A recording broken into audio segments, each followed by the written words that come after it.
Olá, você que me segue no Rodrigo Silva Arqueologia. A Páscoa está chegando, a famosa Semana Santa, momento de reflexão, de buscarmos compreender mais o significado da morte de Jesus. É claro que a época em que o Ocidente celebra a Páscoa não é necessariamente a época do calendário bíblico. Mas o que significa a Páscoa? Qual o sentido desse evento e como Jesus o ressignificou através da Santa Ceia? É sobre esse assunto que eu quero falar um pouco com você hoje, a partir do que nós temos na Sagrada Escritura, na Bíblia, e também nos relatos da arqueologia e do contexto mais antigo que podemos alcançar, tá certo? Mas antes de entrar no assunto, não posso deixar de convidar você a fazer parte dessa família do canal Rodrigo Silva Arqueologia. Se você não é inscrito, se inscreva, ative o sininho de notificações. Isso é muito importante, gente, porque você ativando o sininho de notificações, além de você ser sempre avisado toda vez que eu postar um conteúdo novo, o YouTube também verifica, através de algoritmos, que este canal é relevante. E também deixe o seu comentário, se gostar, o seu like e, é claro, a sua divulgação para todos os seus conhecidos, tá bem? Então vamos lá ao significado da Páscoa. Hoje eu sei que a Páscoa é muito atrelada a ovos de chocolate, coelhos, vem de uma tradição pagã misturada com tradição cristã. Eu não vou entrar muito nesse mérito da questão, não por fugir da temática ou de qualquer polêmica, mas é porque eu sei que todo ano esse assunto da origem pagã do coelho, dos ovos, sempre é falado por muita gente. Então, como muitas pessoas já trazem essa informação, eu resolvi refletir um pouquinho sobre a Páscoa apenas no sentido bíblico dela, o que ela significa. Aí fica a seu critério deletar o que está demais nessa história aí, tá bem? Vamos começar em Êxodo capítulo 12. Ali conta o momento em que Deus, com mão poderosa, libertou os hebreus da escravidão do Egito, das mãos pesadas de Faraó e dos egípcios. E Deus criou um ritual por meio do qual os hebreus seriam libertos. Interessante, Deus podia ter feito tudo sozinho, mas ele resolveu usar um homem que também tinha seus problemas, seus defeitos, chamado Moisés, e orientar o povo a participar dessa libertação também. Aqui em Êxodo capítulo 12, Deus institui como é que seria a saída definitiva dos hebreus do jugo egípcio. Diz no verso 16, por sete dias, uma semana, vocês, hebreus, comerão pães sem fermento. Por que pães sem fermento? Você sabe que a massa, para ela poder criar a sua levedura, demanda tempo. Então, comer um pão sem fermento é que você não teve nem tempo para deixar o levedo crescer na massa e tudo mais. Ou seja, vocês devem comer o pão como quem está com pressa. Querer sair logo do Egito, estar apressados para ir embora dali, mas esperar o tempo certo do Senhor.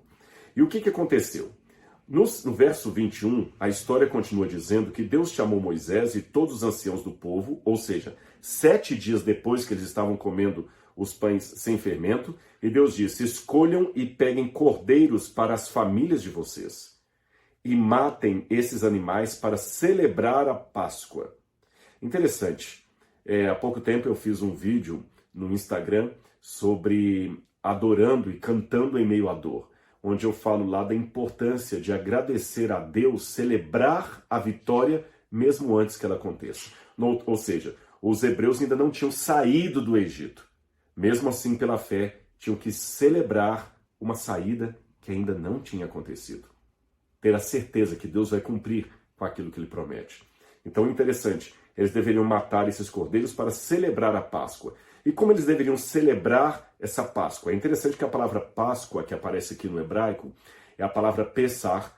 Pessar significa em hebraico passar por cima. Eu imagino que quando Moisés falou com o povo, olha, o Senhor me ordenou que vocês devam matar um cordeiro para celebrar o passar por cima. Que significa isso, Moisés? Passar por cima, pular. Passar por cima é pular, literalmente pular. Eu estou fazendo algo, daqui a pouco eu pulo e continuo fazendo. Moisés explicou depois. É porque o anjo do Senhor virá sobre o Egito e matará todos os primogênitos dos egípcios. Mas ele passará por cima da casa de vocês, não ferindo ninguém que esteja em sua casa. Porém, para que isso aconteça, você tem que ser fiel a Deus.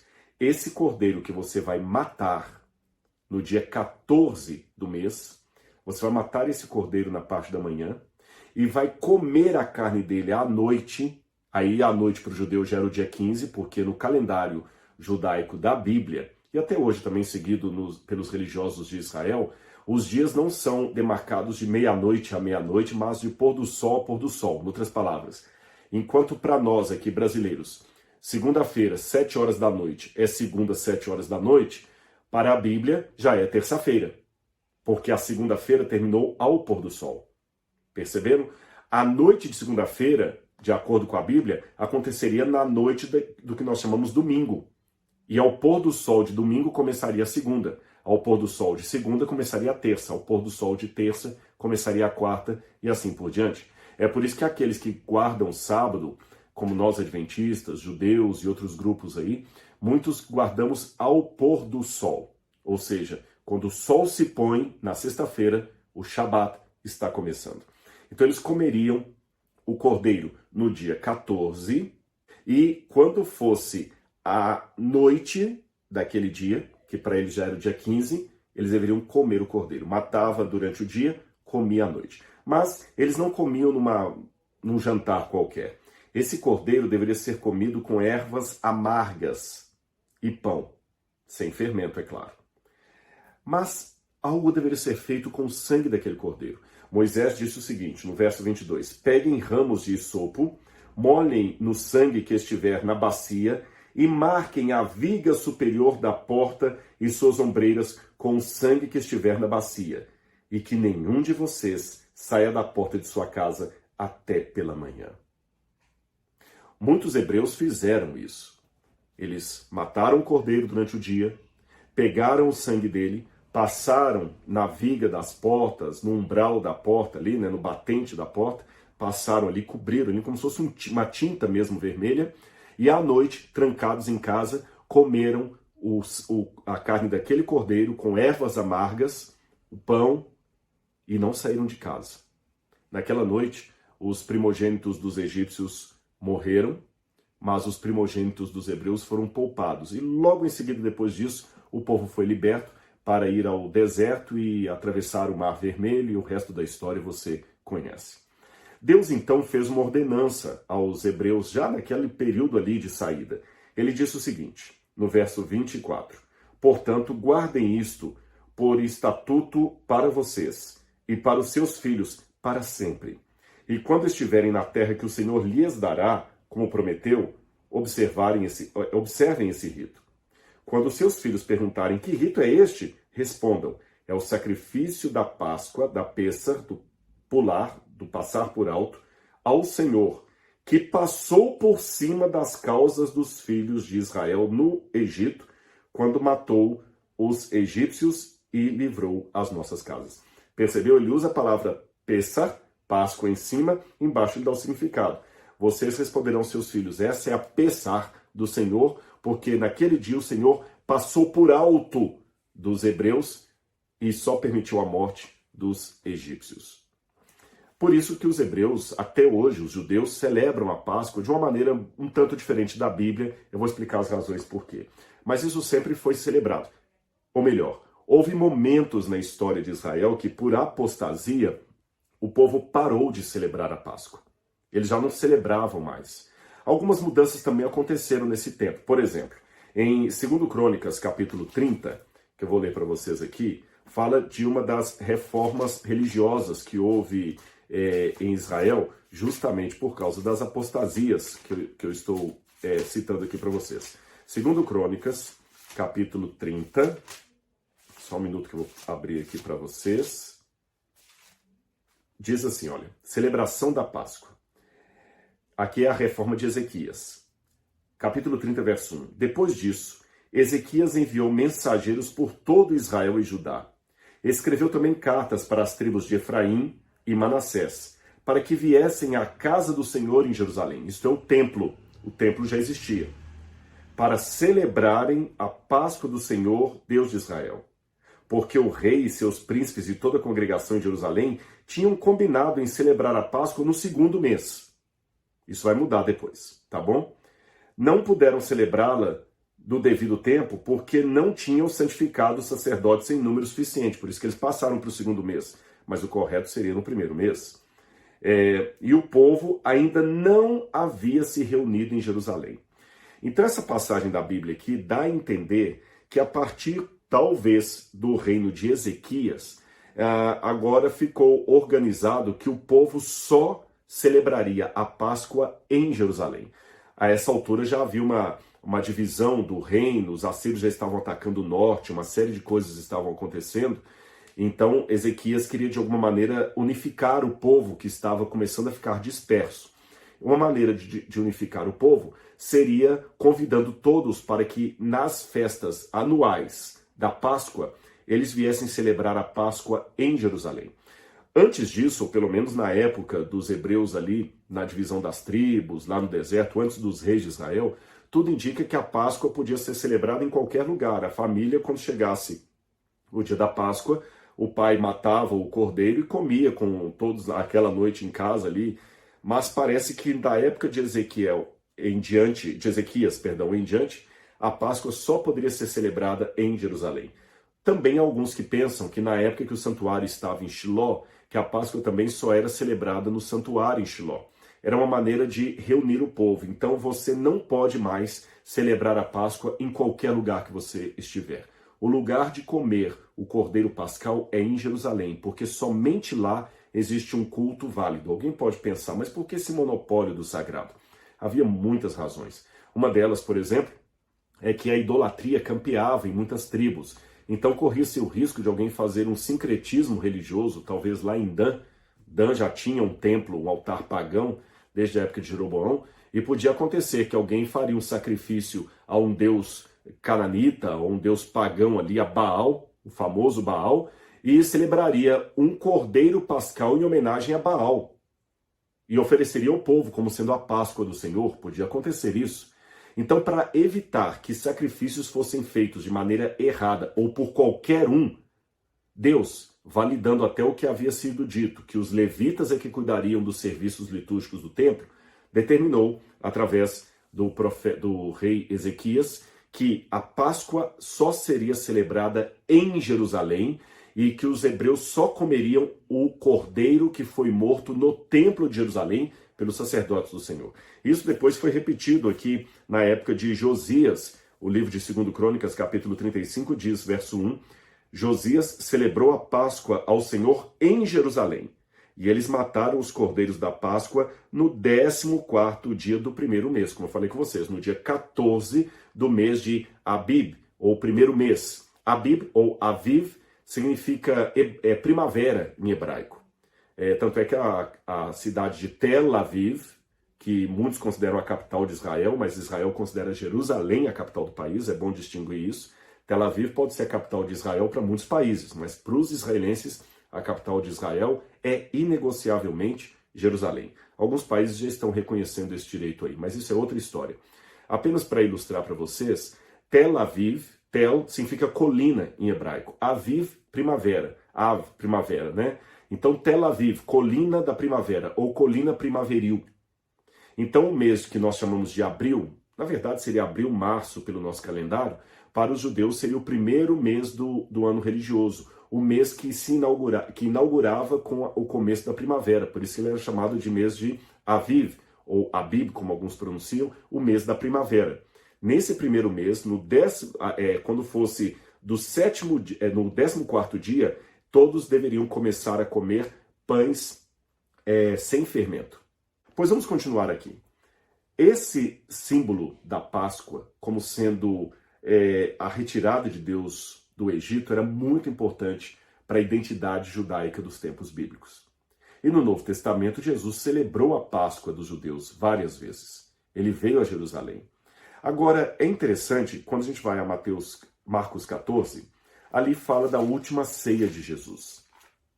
Qual o significado dessa última ceia de Cristo? Muitos estudiosos, eu concordo com eles, acreditam que essa última ceia de Jesus foi uma ceia pascal, uma seder, né, uma refeição pascal.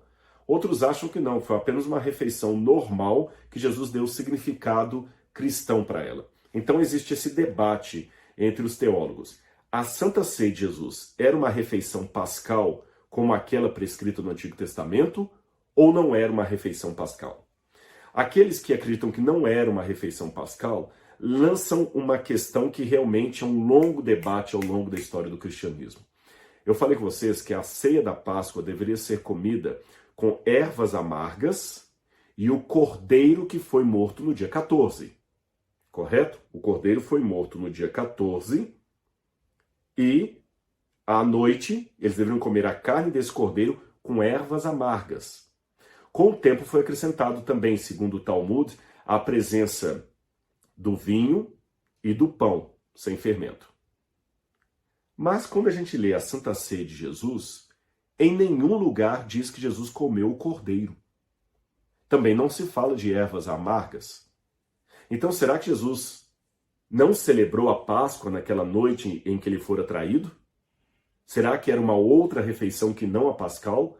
Se fosse a refeição pascal da Páscoa, por que não há a menção do cordeiro pascal nem das ervas amargas? Essa é uma pergunta que se faz. Além disso, existe uma aparente contradição que eu não vou poder explicá-la nesse vídeo, eu vou deixar isso para uma outra oportunidade, que nos evangelhos sinóticos, Mateus, Marcos e Lucas, parece que Jesus celebrou a Páscoa no dia certo da Páscoa. Quando você vai no evangelho de João, parece que Jesus comeu a Páscoa antes da Páscoa. Parece que ele fez aquela Santa Ceia antes da festa dos judeus. Eu não vou entrar no mérito dessa aparente contradição no vídeo de hoje, mas eu vou apenas expressar para vocês como eu entendo isso. Eu acredito que Jesus comeu a Páscoa, sim. E alguém pode falar, Rodrigo, mas se ele comeu a Páscoa, onde é que estaria o cordeiro? Uma resposta provisória que alguns dão, mas ela não resolve todas as questões, é que os essênios, uma facção judaica do tempo de Jesus, não comiam o cordeiro pascal no dia da Páscoa, no dia 15 de Abib. Eles não comiam cordeiro pascal. E Jesus pode ter seguido na linha desses judeus essênicos. Por que os essênios não comiam a Páscoa? Porque eles eram contra o que acontecia no Templo de Jerusalém. Eles não reconheciam mais o ritual do santuário em Jerusalém, muito menos os sacrifícios que eram feitos ali. Por isso que em documentos dos essênios, se a gente entender que foram os essênios que escreveram, copiaram muitos dos escritos do Mar Morto, ali você vê a declaração que eles não comiam o cordeiro pascal, tornavam-se vegetarianos, até como uma forma de protesto contra o que acontecia no templo. Alguns que pensam que João Batista pode por algum tempo ter feito parte da comunidade dos essênios e que ele também seria vegetariano, que o gafanhoto e o mel silvestre que ele comia não era um inseto, mas o fruto da alfarrobeira. E Jesus, parente de João Batista, talvez tenha seguido nessa linha dos essênios. É interessante que tanto em Lucas quanto Marcos traz um detalhezinho que parece apontar nesse sentido, mas não de modo conclusivo. Eu vou ler o texto para vocês e vou explicar. Marcos capítulo 14, versículos 12 em diante diz assim: E no primeiro dia da festa dos pães sem fermento, quando se fazia o sacrifício do cordeiro pascal, lembra que eu falei com vocês que com o tempo, o primeiro dia de comer os pães sem fermento já coincidia com o dia do sacrifício do cordeiro pascal. Aqui diz assim: no primeiro dia da festa dos pães sem fermentos, quando se fazia o sacrifício do cordeiro pascal, os discípulos de Jesus lhe perguntaram: onde quer que façamos os preparativos para que o Senhor possa comer a Páscoa?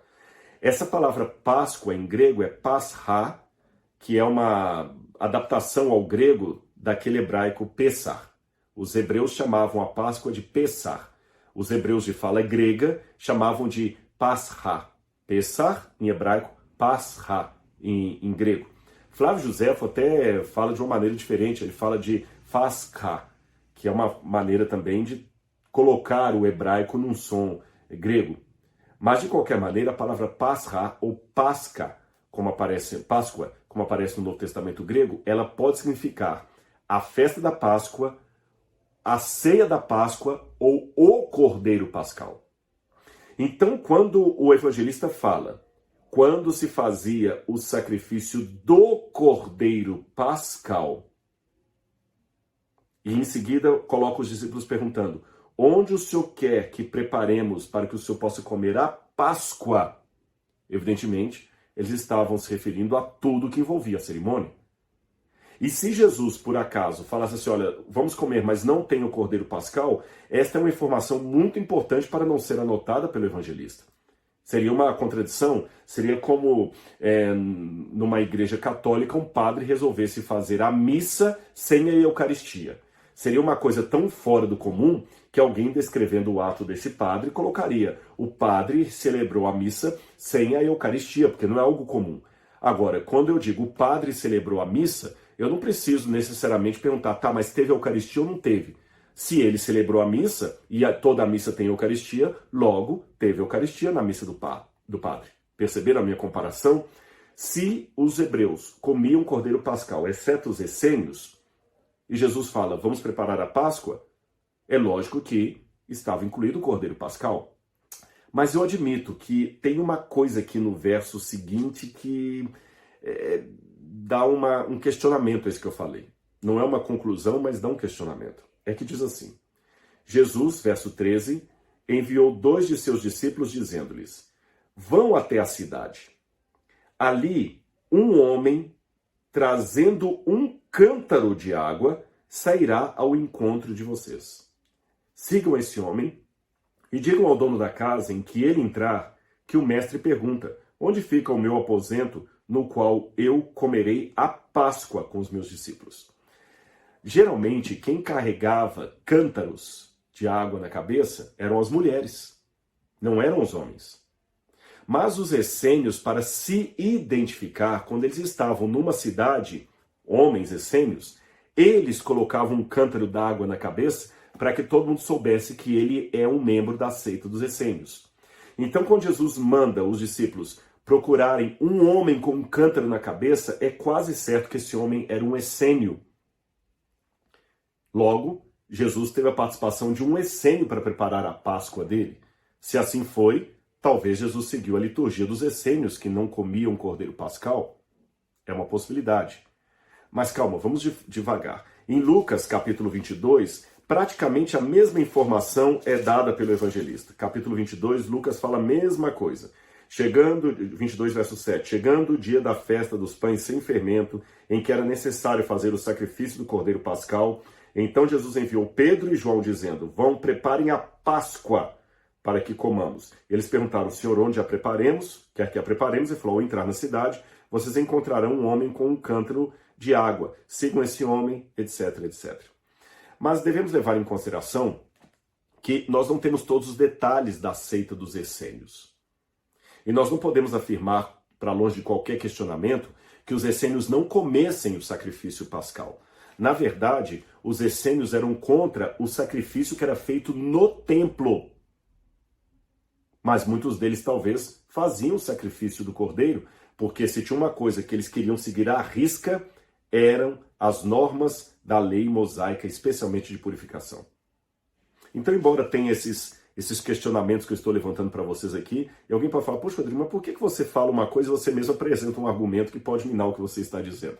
É porque eu tenho que ser honesto com as fontes. Eu não tenho o quadro completo do que aconteceu. Por exemplo, lembra que eu falei que a Páscoa era comida em Jerusalém? Lembra que eu falei isso? Pois bem, a Páscoa era comida em Jerusalém. Agora imagine, milhares e milhares e milhares de judeus chegando em Jerusalém na festa da Páscoa.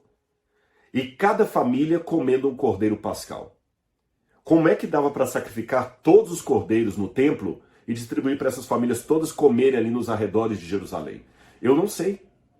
E não há nenhuma informação antiga sobre isso. Flávio Josefo, que era um escritor da época, ele descreve muito bem o sistema do sacrifício no templo do cordeiro pascal. Mas Josefo não dá nenhuma informação de como essa carne sacrificada no templo era distribuída para as famílias comerem nos arredores de Jerusalém, na própria cidade de Jerusalém, no dia da Páscoa. Josefo não fala como é que os judeus comiam o cordeiro pascal naquele dia. Nem Fílon de Alexandria, que era outro judeu também na antiguidade, ninguém fala disso.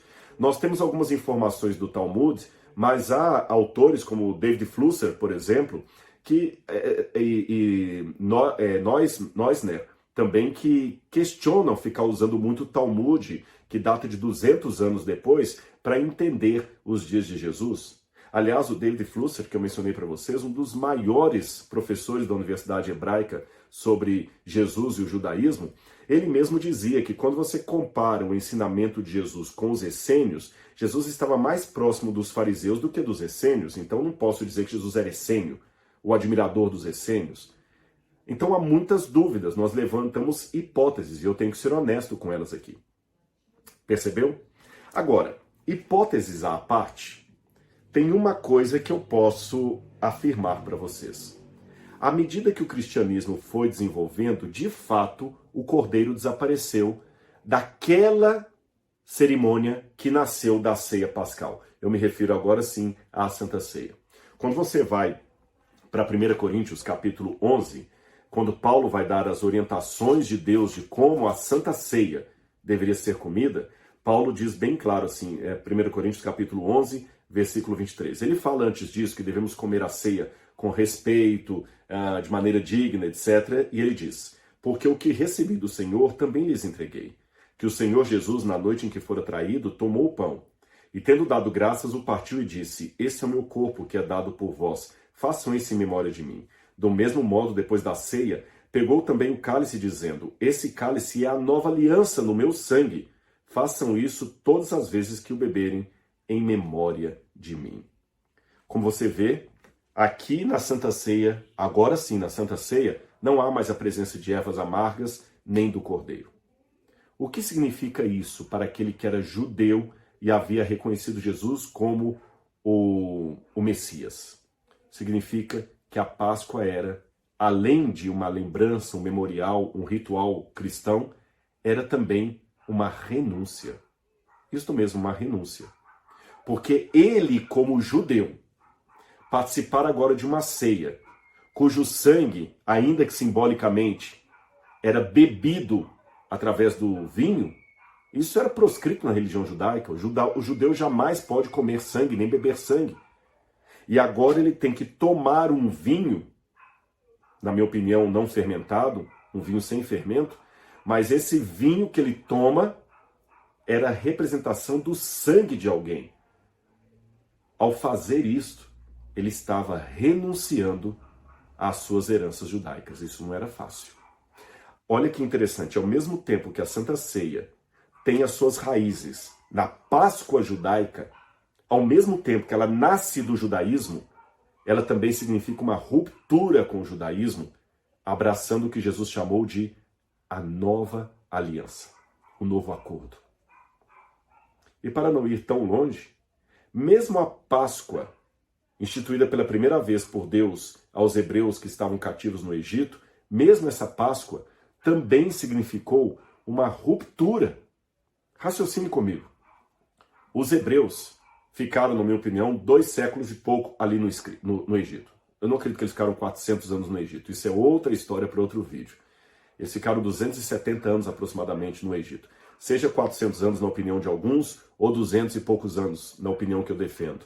O fato é que os hebreus tiveram tempo de morrer e nascer nova geração, e morrer e nascer nova geração, ou seja, eles já estavam tão aculturados pelo Egito que eles eram quase mais egípcios do que hebreus.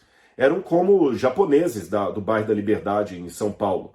Eles podem ser japoneses, eles podem ter ainda alguns elementos do Japão ali no bairro da Liberdade. Você pode até encontrar ginseng e comida japonesa nos restaurantes ali em redor, chá do Japão.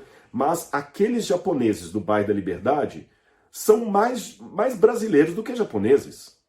Eles podem até falar japonês, mas têm filhos, netos que já nasceram no Brasil, Nisei, Sansei, alguns até casaram com pessoas que não eram japonesas, ou seja, eles estão por demais aculturados da cultura brasileira. A mesma coisa aconteceu com os hebreus no Egito. Eles estavam por demais moldados pela cultura egípcia. E uma coisa marcante na cultura egípcia era que eles escreviam nos umbrais das portas das casas orações e frases de proteção para que a Reca, a magia, e principalmente o lado sombrio das trevas, tocasse em alguém dentro daquela casa. Ou seja, fazia parte da cultura egípcia A superstição que se você tivesse no umbral da sua porta inscrições egípcias pedindo proteção aos deuses, nenhum mal, nenhuma praga, nenhuma magia poderia tocar você e os seus queridos que morassem naquela casa. Eu tenho cá comigo que muitos hebreus já estavam copiando essa prática dos egípcios e talvez tinham nas suas casas, ou aqueles que moravam em tendas, na porta das tendas, alguma coisa escrito ali. Tanto é que depois disso, Deus até falou que eles deveriam agora ter uma mezuzá para escrever apenas a lei de Deus ali no umbral da porta. Porque eles já tinham o hábito, tem que ter alguma coisa na porta. Então Deus falou, já que vocês têm que ter alguma coisa na porta, vocês vão escrever isso aqui na porta e colocar lá como memorial, que os judeus usam até hoje o mezuzá. Mas na época do Egito, o memorial era tremendamente pagão. Era uma coisa supersticiosa. Então quando Deus falou, matem o cordeiro e peguem o sangue dele e cubram o umbral da porta, Deus estava, em outras palavras, pedindo para que eles cobrissem aquilo que por gerações todos acreditavam que seria o documento de proteção da família. Em outras palavras, para aceitar a salvação trazida por Moisés, eles deveriam renunciar à sua cultura e identidade egípcias. E no Novo Testamento, para aceitar a Santa Ceia, inaugurada pelo Messias Jesus de Nazaré, tinham também que renunciar à sua herança judaica. Agora a Páscoa seria celebrada não mais como os hebreus, mas de uma forma diferente. E por que não haveria mais cordeiro? Porque o Cordeiro de Deus já foi morto na cruz do Calvário. Não precisa mais ter sacrifício. E se alguém comesse a carne do cordeiro, estaria negando o sacrifício de Cristo. Aliás, uma notinha de rodapé, o próprio Deus, por ironia da história, forçou os judeus, mesmo sem...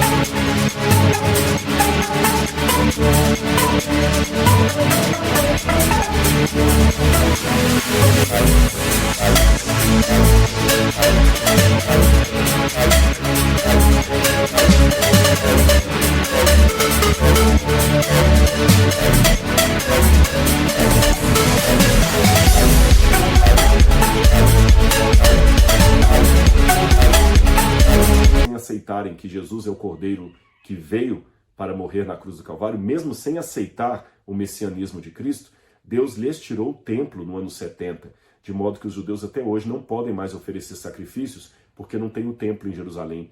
Em outras palavras, até os judeus, com todo respeito aos amigos judeus que estiverem assistindo, até os judeus têm que celebrar a Páscoa sem a presença do Cordeiro Pascal. Ainda que de maneira involuntária e inconsciente, até os judeus testemunham que o Cordeiro já foi morto. Não precisamos mais do seu símbolo à mesa pascal. Assim como os cristãos. E o que eu posso tirar de tudo isso?